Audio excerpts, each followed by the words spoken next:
So finally दोस्तों आप लोग देखोगे एसजेवीएन ने अपने क्वार्टर टू के नंबर डिस्क्लोज कर दिए हैं भाई। तो कैसे रहे हैं क्वार्टर टू के नंबर और साथ में क्या कुछ अनाउंस हुआ इस वीडियो में चर्चा करेंगे। तो चलिए देख लेते हैं अभी इसके रिजल्ट्स वगैरह कैसे हैं। तो यहाँ पर आप लोग देखोगे हम डिस्कस करेंगे इसके जो कंसोलिडेटेड स्टेटमेंट्स है इसको लेकर। All figure in rupees lakh में दिया गया डाटा भी करोड़ में कन्वर्ट करेंगे। ये क्वार्टर एंडेड और यहाँ पर आपको हाफ ईयर एंडेड रिजल्ट्स देखने को मिलेंगे। अगर बात की जाए टोटल इनकम की या फिर टोटल रिवेन्यू, तो करंट क्वार्टर में जो टोटल इनकम हमें देखने को मिल रही है वो है अभी 1,10,843 लाख की। करोड़ में कन्वर्ट करोगे तो बनेगा भी 1,108 करोड़। जो प्रीवियस क्वार्टर में क्या थी इनकम 958 करोड़ की और प्रीवियस ईयर के सेम क्वार्टर में 951 करोड़ की। यानी कि ईयर टू ईयर आप लोग देखोगे इनकम में जंप है। तो क्वार्टर टू क्वार्टर बेसिस पे भी इनकम में काफ़ी अच्छा इंप्रूवमेंट हमें देखने को मिला है। एंड हाफ ईयर में भी आप लोग देखोगे इनकम काफ़ी अच्छी इंक्रीज होती हुई नजर आई भी 1,696 करोड़ से 2,066 करोड़ पर। इसके अलावा आप लोग देखोगे इसके एक्सपेंसेस यानी कंपनी ने जो खर्चे किए हैं भाई, तो करंट क्वार्टर में जो एक्सपेंस है वो अभी 528 करोड़ के। प्रीवियस में 476 करोड़ थे और प्रीवियस ईयर के सेम क्वार्टर में 398 करोड़। यानी कि प्रीवियस क्वार्टर से जो इसका एक्सपेंस है वो भी इंक्रीज हुआ है। बट अब की बार जो रिवेन्यू है वो एक्सपेंस है क्या अभी कम है, मतलब सॉरी एक्सपेंस से ज़्यादा रिवेन्यू। कंपनी ने मतलब प्रॉफिट बनाया है, बट प्रॉफिट कितना है चलिए देखते भी। प्रॉफिट फॉर द पीरियड अगर बात करें तो करंट क्वार्टर में जो कंपनी ने प्रॉफिट बनाया भी हुआ है 439 करोड़ 90 लाख का, जो प्रीवियस क्वार्टर में 357 करोड़ था और प्रीवियस ईयर का सेम क्वार्टर में 439 करोड़। यानी कि ईयर टू ईयर बेसिस पर प्रॉफिट हमें सेम देखने को मिला है, लेकिन क्वार्टर टू क्वार्टर बेसिस पर प्रॉफिट्स में काफ़ी शानदार जंप आते हुए नजर आया है। एंड हाफ ईयर में भी आप लोग देखोगे 711 करोड़ से प्रॉफिट 796 करोड़ पर पहुंचा है।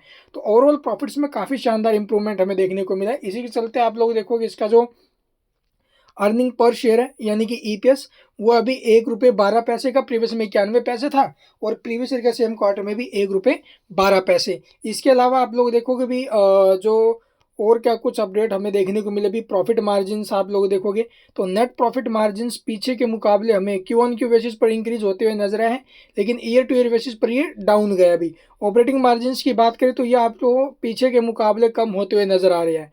ठीक है, और इसके अलावा और तो कुछ खास अपडेट नहीं है इसके अंदर।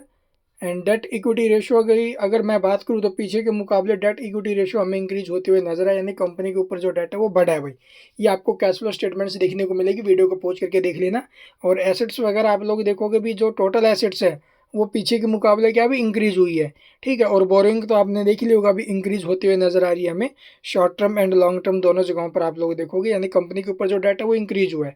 इसी के चलते ये नोट्स आपको अगर पढ़ने हैं तो डिटेल में पढ़ लेना भी। ड्यूरिंग द क्वार्टर हमें क्या कुछ देखने को मिला सब कुछ डिटेल वाइज आपको अपडेट यहाँ पर मिल जाएगी। इसके अलावा अगर आपको कुछ पूछना है तो कमेंट में पूछ सकते हो भी, और इसका जो इम्पैक्ट है वो हमें कैसा देखने को मिल सकता है चलिए वो देख लेते हैं भाई। तो यहाँ पर देखोगे मार्केट एस्टिमेट जो रिवेन्यू दिया गया है अभी तो आया है 1,026 करोड़ का रिवेन्यू फ्रॉम ऑपरेशंस, और एक्सपेक्ट किया जा रहा था अभी 1,030 करोड़ के आसपास का, यानी रिवेन्यू ठीक है अभी। और इसी के अलावा आप लोग देखोगे अर्निंग पर शेयर ईपीएस की बात करें तो 1 रुपये 2 पैसे आए हैं और 99 पैसे एक्सपेक्ट किया जा रहा था। यानी कि ईपीएस और जो रिवेन्यू है इसने जो भी काफ़ी अच्छी बात है बीट करते हुए नजर आए हैं। तो काफ़ी अच्छा रिजल्ट है। इस रिजल्ट्स का जो इम्पैक्ट है वो बिल्कुल पॉजिटिव हमें देखने को मिलेगा इसके ऊपर। और बाकी अगर आपको कुछ पूछना भी कमेंट में पूछ सकते हो। चैनल को सब्सक्राइब नहीं किया तो सब्सक्राइब करना बिल्कुल मत भूलना। And thank you for watching the video.